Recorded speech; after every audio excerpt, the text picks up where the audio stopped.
it's interesting that Jews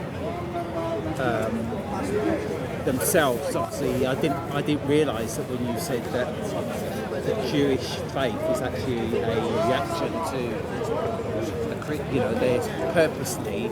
I mean, that might be why they've rejected the Deuterocanicals. I don't know. Well, this is a good point. Yes, indeed, they rejected the Deuterocanonicals, whereas there was differences of opinion amongst Jews about whether they should be all rejected. In fact, some of those that they regard as canonical, which is in the Protestant Bible and our Bible, some of them rejected some of those as well. So there's a developmental period long after the destruction of the Second Temple as to what is canonical, what belongs in the Bible and not for Jews. And there's an explicit rejection of the New Testament writings as well.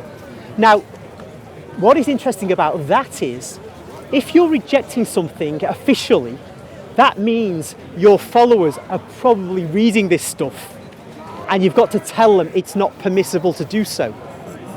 For example, obviously, the rabbis weren't rejecting the Bhagavad Gita. They weren't rejecting any other pagan writings. Don't read the writings of the ancient Greeks or Romans.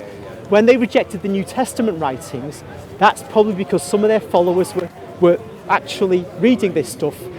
And I think, and I've not yet read details about it, but there's a guy called Daniel Boyarin, a Jewish guy, who's I think written about this kind of the kind of unsure borders between, or imprecise borders between Christianity and Judaism in the early centuries.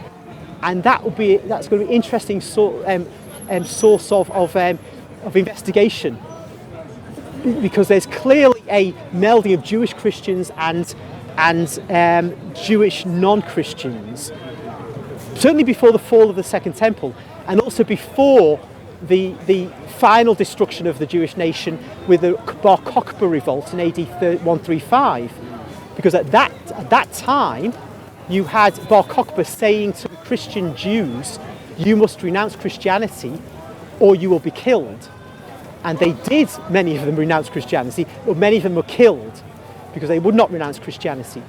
And that shows the urgency that was seen, that you must get these Christians and these Jews separated. We as Jews must not have these Christians sort of leeching into our religion and our people. And so, of course, the violence of the Romans in the Jewish wars ensured that complete separation eventually. But until that began, certainly until the Second Temple was destroyed, you could see a lot of mutual development, I think, between Christians and Jews.